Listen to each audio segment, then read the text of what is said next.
গতকালের ম্যাচে ক্যাপ্টেন্সি করলেন জাকের আলী অনেক, এবং বেঞ্চে বসে রইলেন নুরুল হাসান সোহান। সোহান একজন পরীক্ষিত ক্যাপ্টেন এবং তিনি পরীক্ষিত wicket keeper. Jaker Ali big ম্যাচে সেইভাবে আসলে পরীক্ষিত না তিনি কখনোই, এবং সেই জাকের আলী সবচেয়ে বড় ব্লান্ডারটা করেছেন। সেই 7 রানে যদি অভিষেক শর্মাকে ফেরানো যেত তাহলে হয়তো ভিন্ন কিছু হতে পারত, এবং তাকে ব্যাটিংয়ে আমরা দেখেছি যে তিনি আসলে সেভাবে প্রভাব ফেলতে পারেননি। সবকিছু মিলে জাকের আলী অনেকের পারফরমেন্স কেমন দেখেছে? আচ্ছা, পারফরমেন্সের কথা যদি বলেন যে জাকের আলী অনেক, ধরেন লেটসে পাকিস্তানের এগেন্সে সে দুর্দান্ত একটা ম্যাচ খেললো, যেটা শ্রীলঙ্কার এগেন্সটে তাওহিদ হৃদয় খেলেছেন। এখন কথা হচ্ছে জাকের আলীর যে রোলটা এই টুর্নামেন্টে এখনো পর্যন্ত প্রায় 60টার মতো বল খেলেছেন, 60, একটা বাউন্ডারি মারতে পারেন না উনি।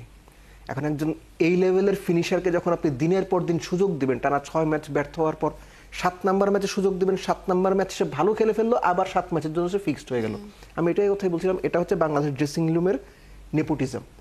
এই শব্দটা আমি আমার ক্যারিয়ারের 10-12 বছরে সাধারণত মনে করতে পারি আমি ইউজ করেছি, কিন্তু এখন আমি নুরুল হাসান সোহানের ইস্যুতে বাংলাদেশ ড্রেসিং রুমের নেপোটিজম চলছে, ব্যক্তিগত পছন্দ চলছে, আমার পছন্দ আমি খেলাবো, আমার ইগো আমাকে জিততে হবে, এই ব্যাপারগুলো আছে বলে আমি সন্দেহ করি। আমি সত্যি মিথ্যা জানি কিন্তু এটা আমার সন্দেহ। নইলে বাংলাদেশে আপনি জানেন হয়তো কোনা যে আমি প্রাইম ব্যাংক ক্রিকেট ক্লাবের ম্যানেজার হিসেবে একটা রোল প্লে করি।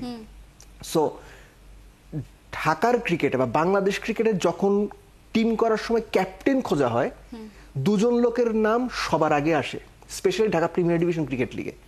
এক হচ্ছে নাজমুল হোসেন শান্ত, এক হচ্ছে নুরুল হাসান সোহান, এবং এর সঙ্গে আরো 2টো নাম যুক্ত হয়, মোসাদ্দেক হোসেন সৈকত, আকবর আলী। আপনি যে কোনো ক্লাব ম্যানেজমেন্টের কাছে যান, বাংলাদেশ যারা প্রিমিয়ার লিগের টপ টিমগুলো করে, বড় টিমগুলো করে, যখন ক্যাপ্টেন খোঁজে ঘুরে ফিরে নুরুল হাসান সোহান, মোসাদ্দেক সৈকত, নাজমুল হোসেন শান্ত, আকবর আলী, এই নামগুলো আসে। একজন ক্যাপ্টেনের নেতৃত্বে বাংলাদেশ একটা গ্লোবাল টি-20 টুর্নামেন্ট চ্যাম্পিয়ন হয়েছে। বাংলাদেশের ঘরোয়া ক্রিকেটের প্রতিটা, আমি চ্যাম্পিয়নটাই বলছি, প্রত্যেকটা ঘরোয়া সার্কেলে যিনি প্রুভেন ক্যাপ্টেন, প্রুভেন লিডার, তিনি আপনার ড্রেসিং রুমে থাকা অবস্থায় জাকের আলী অনেককে আপনি ক্যাপ্টেন্সি দিয়ে পাঠালেন, আমি বুঝতাম জাকের আলী অনেক দুর্দান্ত ফর্মে আছে, তাকে ভবিষ্যতের জন্য বিবেচনা করা হচ্ছে, দিয়েছেন। সে তো ফর্মেও নাই। ঢাকার ক্রিকেটে, বাংলাদেশের লোকাল ক্রিকেটে কবে কোথায় কতটুকু সাকসেসফুল ক্যাপ্টেন্সি তিনি করেছেন। It's nothing against Jaker Ali অনেক, এটা হচ্ছে ড্রেসিং রুমে একটা বাজে কালচারের উদাহরণ।